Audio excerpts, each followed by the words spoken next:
A maioria dos cristãos acredita que quando a vida financeira não vai bem, o problema é falta de fé, falta de oração, falta de confiança em Deus. Esse pensamento parece espiritual, mas esconde um erro profundo que tem mantido muitas famílias presas em ciclos de escassez, ansiedade e frustração. A verdade bíblica é mais desconfortável do que parece. O maior erro financeiro dos cristãos não é a falta de fé, é ignorar princípios claros que o próprio Deus já revelou.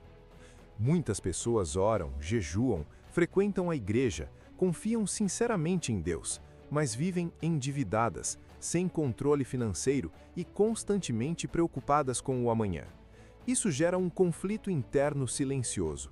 A pessoa começa a pensar que Deus não está ouvindo, que a fé não funciona ou que algo está errado espiritualmente com ela. Mas a Bíblia nunca ensinou que fé substitui responsabilidade.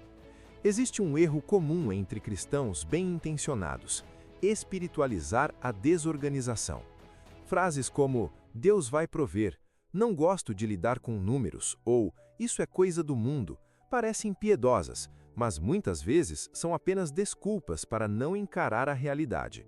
A Bíblia é clara quando afirma que o povo perece por falta de conhecimento. Ignorar a realidade financeira não é humildade espiritual, é negligência. Fé na Bíblia nunca foi passiva. Fé sempre exigiu ação alinhada com obediência. Noé teve fé, mas passou anos construindo uma arca seguindo medidas exatas. José teve fé, mas administrou recursos com excelência, criou reservas e salvou uma nação inteira da fome. Neemias orou, mas também planejou, organizou pessoas e protegeu o projeto. A fé verdadeira sempre caminha junto com disciplina. O problema começa quando o cristão confunde confiança em Deus com irresponsabilidade prática. Gastar tudo o que ganha esperando um milagre, entrar em dívidas sem planejamento, acreditando que Deus dá um jeito. Não construir reservas porque quem guarda não confia. Essas ideias não são bíblicas, são distorções espirituais que produzem sofrimento real. Jesus nunca elogiou a desorganização. Pelo contrário, ele disse que quem é fiel no pouco também será fiel no muito. Isso significa que a forma como lidamos com pouco dinheiro revela nossa maturidade para administrar mais. Deus não confia recursos a quem não cuida do que já tem. Isso não é punição, é sabedoria. Mordomia é um princípio central das Escrituras. Tudo o que temos, tempo, dinheiro, habilidades, nos foi confiado. Não somos donos absolutos, somos administradores, e todo administrador será chamado para prestar contas. Planejar não é falta de fé. Prudência não é medo. Organização não é avareza.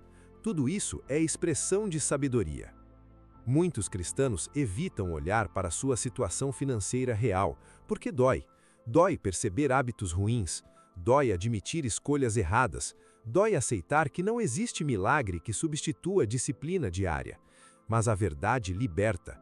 Enquanto a pessoa foge dos números, ela permanece presa ao caos. Encarar a realidade é o primeiro passo para a mudança. Outro erro comum é tratar dinheiro como assunto mundano, como se a espiritualidade estivesse separada da vida prática. Mas Jesus falou mais sobre dinheiro do que sobre muitos outros temas, porque dinheiro revela prioridades, caráter e maturidade.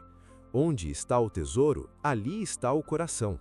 A forma como lidamos com finanças revela muito mais do que imaginamos. Quando o cristão aprende a alinhar fé com sabedoria, algo muda internamente. A ansiedade diminui, a culpa desaparece. A pessoa entende que confiar em Deus não significa cruzar os braços, mas agir com responsabilidade enquanto confia. Fé não é fechar os olhos para a realidade. Fé é agir corretamente mesmo quando dá trabalho, mesmo quando exige renúncia. Corrigir esse erro exige decisões práticas, exige parar de viver no limite, exige criar margem, exige aprender, planejar e dizer não para impulsos. Exige conversar em família, alinhar expectativas e assumir responsabilidade.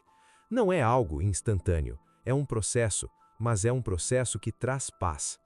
A Bíblia não promete riqueza instantânea, ela promete sabedoria para viver bem, promete estabilidade emocional, contentamento e provisão suficiente para cumprir o propósito. Prosperidade bíblica não é ostentação, é viver com equilíbrio, generosidade e tranquilidade. O maior erro financeiro dos cristãos não é a falta de fé, é ignorar princípios que Deus já revelou há milhares de anos. Quando esses princípios são aplicados, a fé não deixa de ser um discurso bonito e se transforma em uma vida organizada, madura e em paz. Talvez hoje você perceba que não precisa orar mais pedindo um milagre financeiro. Precisa agir com mais responsabilidade, precisa aprender, precisa mudar hábitos. E isso não diminui sua fé, isso honra a Deus. Porque fé verdadeira não foge da realidade. Fé verdadeira enfrenta a realidade com sabedoria.